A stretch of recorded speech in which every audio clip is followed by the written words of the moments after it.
Untuk kasus 2, seorang murid bercerita jika dia merasa diperlakukan tidak adil oleh seorang guru. Guru tersebut membuka les privat dan sebagian besar murid di kelas mengikuti les privat tersebut kecuali murid tersebut. Murid tersebut merasa tidak nyaman ketika guru sering menyindir murid yang tidak mau ikut les privatnya. Bahkan, murid tersebut juga merasa bahwa nilai yang diberikan pun tidak adil. Murid yang mengikuti les guru tersebut mendapatkan nilai yang lebih baik dari murid tersebut. Bagaimanakah cara Anda menanggapi hal ini? Untuk simulasi praktek kucing kasus 2 ini, yang berperan sebagai coach adalah Pak Diki Saiful, coachnya yaitu Bu Desi Khairunisa, pengamatnya Bu Dela Marisana, dan saya sebagai prolog. Suatu hari ketika jam istirahat pelajaran, Pak Diki mengajak salah seorang siswanya bernama Desi ke sebuah taman di pinggir sekolah. Di sanalah Pak Diki mengajak Desi untuk melakukan coaching dikarenakan akhir-akhir ini Pak Diki melihat Desi seperti kurang bersemangat ketika sedang ada di sekolah. Silakan. Selamat siang, Desi. Apa kabar? Baik, Pak. Desi, Bapak lihat belakangan ini Desi kok murung. Bapak dapat laporan juga dari teman-teman yang lain. Desi, emangnya lagi ada masalah apa ya kira-kira? Iya, Pak. Gini, saya tuh ngerasa nggak nyaman, Pak, sama Pak Asep. Gimana ya? Saya tuh sebenarnya nggak ikut les sama Pak Asep. Terus teman-teman yang lain ikut. Jadi Pak Asep suka nyindir-nyindir saya, Pak, di kelas. Saya merasa Pak Asep itu gimana ya, Pak ya? Nilai saya itu lebih kecil, Pak, dari teman-teman saya. Padahal menurut saya sudah menjawab soal itu dengan benar. Jadi saya merasa nggak nyaman gitu, Pak, sama Pak Asep. Baik. Nah, sekarang Bapak sudah memahami apa permasalahan kamu, sehingga kamu terlihat murung di kelas. Nah, sekarang dalam pertemuan kita akan sama-sama cari tahu bagaimana caranya supaya kamu merasa nyaman selama di kelas dengan situasi kamu. Nah, barusan Desi sudah cerita sama Bapak mengenai permasalahan selama di kelas. Sekarang coba Bapak mau nanya, maunya Desi itu seperti apa ya? Terus apa yang kamu inginkan supaya kamu bisa nyaman selama di kelas? Saya tuh ingin diperlakukan adil, Pak. Jadi saya merasa apa ya? Jadi jangan karena saya tidak mengikuti les, jadi nilai saya kecil. Meskipun saya sudah menjawab dengan benar. Terus Kak yang Kak ikut les malah jadi besar nilainya. Padahal menurut saya jawabannya sama, Pak. Oh, jadi Desi ngerasa nilainya itu dikecil-kecilkan ya oleh gurunya. Terus teman-teman yang les jadi besar gitu ya? Iya, sebenarnya kemampuan mereka itu sama kayak saya, Pak. Kayak jadi betulnya kayak sama tapi nilainya kok seperti yang kecil gitu. Kalau les itu bayarannya mahal nggak atau gratis? Lesnya bayar, Pak, dan menurut saya sangat mahal karena saya berasal dari keluarga yang nggak mampu. Jadi untuk tidak punya buat bayar les, jadi saya nggak ikut les itu, Pak. Oh gitu. Nah sekarang kalau misalnya Pak Asep sudah berlaku adil sama Desi, harapannya kan dalam memberikan nilainya adil dengan teman-temannya. Desi yang ikut les sama yang tidak. Jadi bagaimana perasaan Desi kalau boleh dinilai dari skala 1 sampai 10, Desi ada di angka berapa kalau masalah ini sudah dipecahkan? Perasaan saya tuh ada di angka 9. Jadi merasa udah nggak nyaman sekali gitu. Jadi tidak ada yang dibeda-bedakan lagi. Soalnya kan ingin merasa nyaman. Jadi tidak yang dibeda-bedakan lagi, Pak. Oh gitu.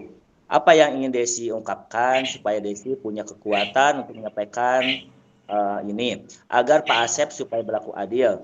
Kekuatan apa yang Desi punya untuk menyampaikan keluhan Desi itu? Apa ya? Apa saya bicara langsung aja ya sama Pak Asep? Tapi saya Nah, takut. ya itu ide bagus. Saya pikir itu kekuatan keberanian yang kamu punya, Desi. Peluangnya itu bagus loh. Ada peluang untuk berbicara langsung ke Pak Asepnya. saya nanti ketemu langsung sama Bapak aja ya ketemunya, biar apa ya, bisa bicara mengenai keluhan dengan keinginan saya, Pak.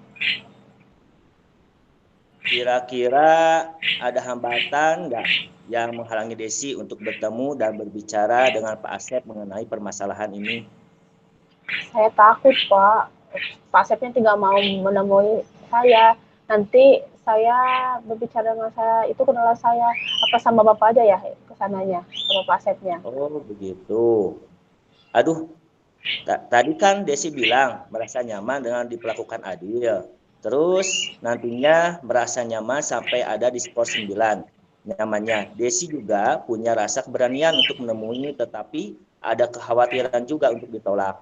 Dari hal tersebut, kira-kira solusinya apa saja ya? Mungkin dari sisi eksternal ataupun internal, apa saja langkah-langkah yang akan Desi ambil? Apa ya? Ya minta antar sama Bapak aja. Gimana, Pak? Oh, boleh, boleh. Dengan senang hati, Bapak akan membantu Desi. Terus, apalagi kira-kira? Saya juga apa ya, ingin meminta teman Pak untuk menemani saya sama saat berbicara dengan Pak Asep. Oh, begitu. Apa itu pasti dari Pak Asepnya atau ada faktor yang lainnya? Mungkin dari faktor internal gitu. Apa ada solusi yang lainnya buat Desi? Mungkin saya akan lebih giat lagi belajar. Saya akan menunjukkan kemampuan saya, Pak.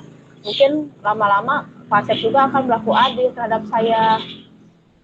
Oh gitu. Jadi di sini solusi Desi di sini ada 3 ya. Di sini yang pertama tadi minta tolong ke Bapak mau nganterin, nanyakan kepada Pak Asep gitu ya. Kemudian yang kedua di sini minta ditemenin sama teman juga.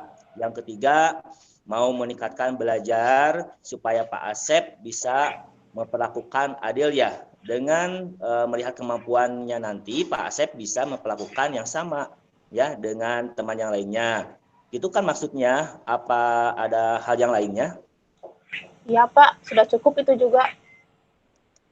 Dari semua itu kira-kira untuk mencapai tujuan tersebut yang paling diprioritaskan yang mana menurut Desi? Kayaknya dari ketiga itu saya akan mendahulukan meningkatkan belajarnya dulu, Pak. Saya akan giat lagi belajar. Nah, bagus. Dengan meningkatkan belajar, dengan begitu dan belajar giat seperti apa ya kira-kira? Mungkin saya bisa minta bantuan ke teman untuk melihat catatan teman-teman yang ikut les, Pak. Oh, bagus. Itu keren sekali. Nah, itu kira-kira kapan yang mau Desi lakukan? Saya akan lakukan secepatnya, Pak. Biar saya merasa nyaman di kelas. Oke, kalau begitu. Kira-kira apa ya responnya Pak Asep setelah ini? Apakah Pak Asep akan menerima atau tidak? Kita lihat ya berikutnya, ya setelah rencana aksi kita jalankan. Nah, sekarang bagaimana caranya Desi dengan hambatan atau gangguan mengenai kekhawatiran Desi untuk merencanakan aksi tersebut?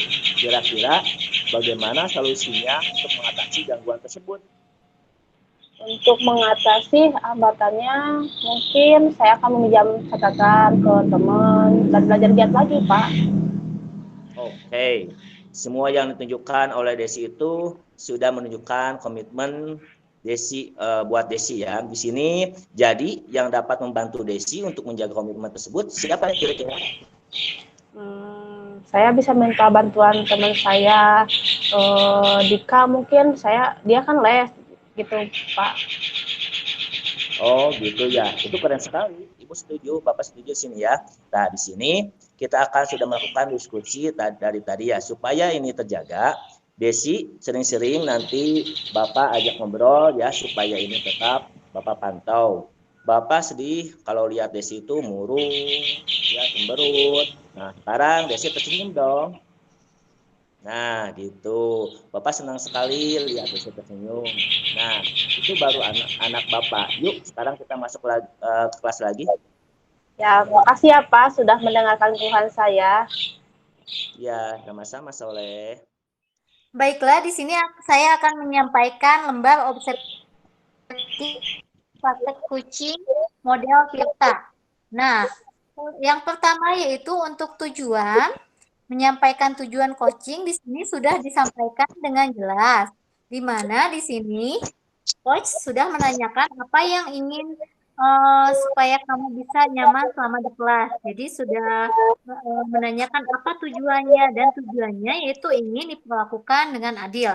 Kemudian langkah dalam model Tirta yang kedua yaitu identifikasi di mana memberikan pertanyaan dan umpan balik yang mengarahkan pada potensi uji. Nah, dalam identifikasi ini, pertanyaan yang disampaikan sudah cukup efektif di mana siswa dapat umpan balik dari pertanyaan yang disampaikan oleh coach sehingga dapat diketahui apa permasalahannya. Kemudian yang ketiga yaitu rencana aksi. Nah, dalam rencana aksi di sini, coach berhasil memberikan pertanyaan yang dapat membimbing siswa untuk menentukan apa saja prioritasnya dan strategi yang akan dilakukan untuk menyelesaikan permasalahan tersebut. Dan yang keempat yaitu mengenai tanggung jawab. Dalam tanggung jawab atau komitmen ini sudah dicukup bagus, namun masih kurang lengkap di mana di sini hanya menanyakan siapa yang dapat membantu siapa saja yang dapat membantu untuk melaksanakan komitmen itu. Nah, yang tidak disampaikannya yaitu kesimpulan dari sesi coaching yang telah dilakukan. Tapi secara keseluruhan semuanya sudah sangat bagus dan tersampaikan dengan baik. Mungkin begitu komentar saya tentang simulasi praktek coaching ini. Terima kasih. Terima kasih.